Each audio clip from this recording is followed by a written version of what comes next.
आज आपने मांग संख्या 26 युवा मामले खेल, मांग संख्या 32 महिला एवं बाल विकास और मांग संख्या 56 उद्योग के लिए आपने मुझे बोलने का समय दिया। इसके लिए मैं आपका बहुत बहुत आभार व्यक्त करता हूँ। माननीय सभापति महोदय, युवाओं की जहाँ बात आती है, युवाओं के रोजगार की बात आती है, तो सर्वप्रथम मैं माननीय मुख्यमंत्री जी भजन लाल जी शर्मा और हमारी सरकार को धन्यवाद करना चाहता हूँ।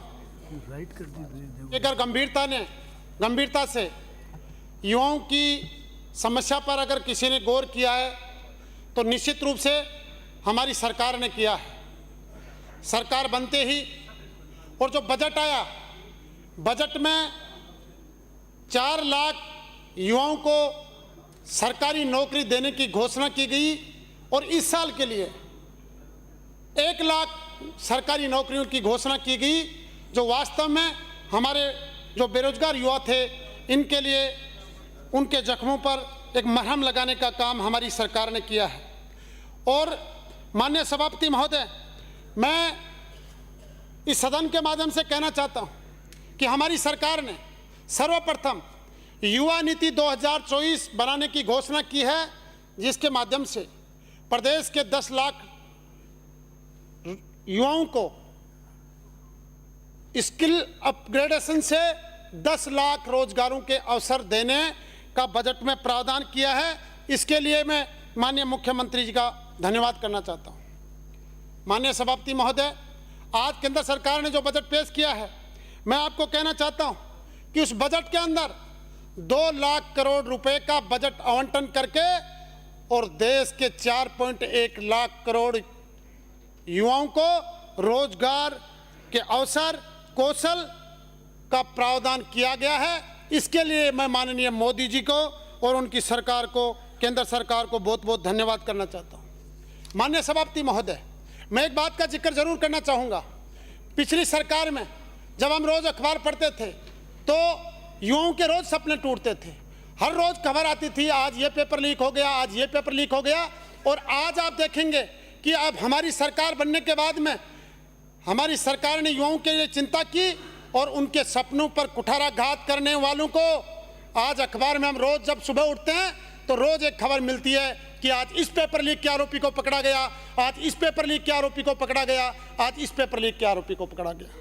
मैं माननीय सभापति महोदय, मैं आज इस चर्चा में आपके माध्यम से मैं सरकार से एक मांग जरूर करना चाहता हूं कि सरकार को एक स्पष्ट नीति, माननीय मंत्री जी से निवेदन है कि एक स्पष्ट नीति जरूर बनाई जाए, चाहे केंद्र सरकार का उपक्रम हो, चाहे राज्य सरकार का उपक्रम हो या कोई प्राइवेट उपक्रम हो। जहां पर उद्योग लगा हुआ है वहां के 70% स्थानीय युवाओं को उसमें रोजगार मिले, ऐसी मेरी सरकार से मांग है कि इसके बारे में एक स्पष्ट नीति बने ताकि उन युवाओं को पलायन नहीं करना पड़े। माननीय सभापति महोदय, मैं आपके माध्यम से माननीय मंत्री जी से एक अनुरोध करना चाहूँगा कि हमारे खंडेला में एक यूरेनियम प्लांट लगा है जो पूरा बनकर तैयार हो गया है। मेरी इस सदन के माध्यम से उनसे मांग है कि वहाँ के जो भी कार्मिक होंगे जिनको रोजगार दिया जाएगा, वो खंडेला के 70% स्थानीय युवाओं को वो रोजगार दिया जाए और अन्य युवाओं को रोजगार मिले। इसके लिए हमारे विधानसभा क्षेत्र में खंडेला में एक रिको इंडस्ट्रियल एरिया भी आप देकर हमें अनुग्रहित करने का काम करें। माननीय सभापति महोदय, मैं खेल के बारे में कहना चाहूँगा। जैसा अभी भाई रविंद्र जी भाटी बता रहे थे कि खेलों के बारे में विपक्ष ने भी बातें रखी, हमारे सदस्यों ने बातें रखी। पिछली सरकार में भी कुछ घोषणाएं या कुछ काम ऐसे हुए जिनसे खेलों को बढ़ावा होने का काम मिला। लेकिन मैं आज कहना चाहता हूं, आज भारत के 117 जो सदस्य भाग ले रहे हैं ओलंपिक में, आज ये जानकर बड़ा ताज्जुब और इसके साथ दुख भी हो रहा है कि राजस्थान से मात्र हमारे 2 खिलाड़ी यहाँ पे जा रहे हैं। अभी विपक्ष के साथी भी कह रहे थे कि हमने इतना काम किया, लेकिन माननीय सभापति महोदय, हमें सोचने की जरूरत है कि आज पूरे देश से हमारे राजस्थान के मात्र 2 खिलाड़ी अगर जा रहे हैं तो इसमें अगर एक उम्मीद की किरण कहीं दिखाई दी है तो हमारी सरकार ने, और माननीय मंत्री जी को मैं धन्यवाद देना चाहता हूं कि आपने युवा जो खेल नीति 2024 बनाई है, इससे एक उम्मीद की किरण दिखाई दे रही है। इसके लिए मैं आपका धन्यवाद करना चाहता हूं। इस बजट के माध्यम से जो पिछली सरकार में 475 करोड़ का बजट आवंटन किया गया, उसको भी आप दुगना करने की आपने घोषणा की है। और मैं धन्यवाद देना चाहता हूं हमारे माननीय मुख्यमंत्री जी भजनलाल जी शर्मा को और हमारी सरकार मंत्री को और माननीय वित्त मंत्री जी को कि महाराणा प्रताप स्पोर्ट्स यूनिवर्सिटी की घोषणा करके आपने जो 250 करोड़ का बजट प्रावधान किया है, इससे निश्चित रूप से आगे चलकर नई खेल प्रतिभाओं को तराशने का मौका मिलेगा। और हर संभाग पर 50 करोड़ की लागत से जो स्पोर्ट्स कॉलेज की घोषणा की है, वो भी निश्चित रूप से खेलों के लिए एक मील का पत्थर साबित होगा। मिशन ओलंपिक की बात हो, चाहे अंतर्राष्ट्रीय खिलाड़ियों के लिए 25 लाख का सुरक्षा बीमा कवर करने की बात हो, या खेलो राजस्थान यूथ गेम्स का आयोजन करने की बात हो, या पंचायत स्तर पर जो 10,000 की आबादी वाली पंचायतें हैं, उन पर ओपन जिम के साथ जो खेल मैदान जो आपने बनाने की जो घोषणा की है, निश्चित रूप से वो हमारे प्रदेश के खिलाड़ियों को आगे ले जाने में महत्वपूर्ण भूमिका निभाएंगे। माननीय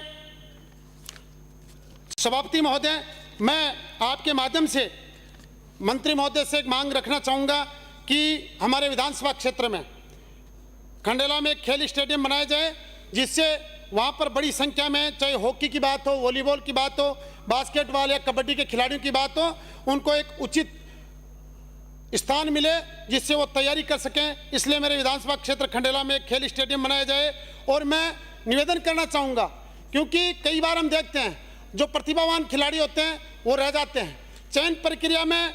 आपके माध्यम से मैं मंत्री महोदय से निवेदन करना चाहता हूँ कि चाहे कोई भी प्रतियोगिता हो, चाहे राज्य स्तर की हो, चाहे राष्ट्रीय स्तर की हो या अंतर्राष्ट्रीय स्तर की हो, चयन प्रक्रिया में पारदर्शिता होगी, तभी निश्चित रूप से हमारी प्रतिभाओं को उचित अवसर मिलेगा। एक बात मैं जरूर माननीय मंत्री जी के आपके माध्यम से ध्यान में दिलाना चाहूँगा।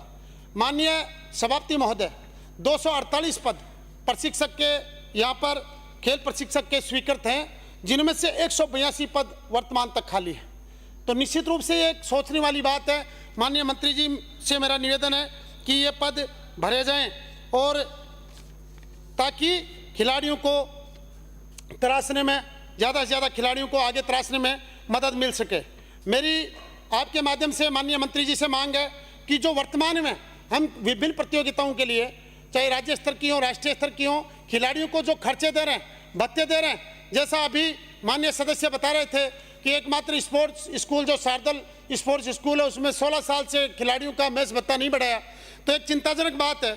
तो सभी खिलाड़ियों का यात्रा भत्ता और खर्चे के लिए दी जाने वाली राशि को बढ़ाया जाए, और जो CSR के फंड की जो राशि होती है, उस राशि को ज़्यादा से ज़्यादा खिलाड़ियों को आगे बढ़ाने के लिए, खेल प्रतिभाओं को तराशने के लिए वो राशि खर्च की जाए, मेरा आपसे निवेदन है। एक निवेदन मैं सभापति महोदय आपके माध्यम से माननीय मंत्री जी से और करना चाहूँगा कि आपने निश्चित रूप से खेल नीति बनाकर एक मार्ग प्रशस्त किया खिलाड़ियों के लिए, प्रदेश के खिलाड़ियों के लिए। तो मेरी आपसे एक निवेदन है कि राजस्थान में जो प्रचलित खेल हैं, चाहे कोई भी खेल हो, जिनको 2% कोटे में, खेल कोटे में शामिल नहीं किया गया, या आउट ऑफ टर्न पॉलिसी में जिनको शामिल नहीं किया गया, उन खेलों को भी शामिल किया जाए। उदाहरण के तौर पे मैं बताना चाहता हूं कि रोल बॉल के जो खिलाड़ी हैं, उस खेल को शामिल किया जाए।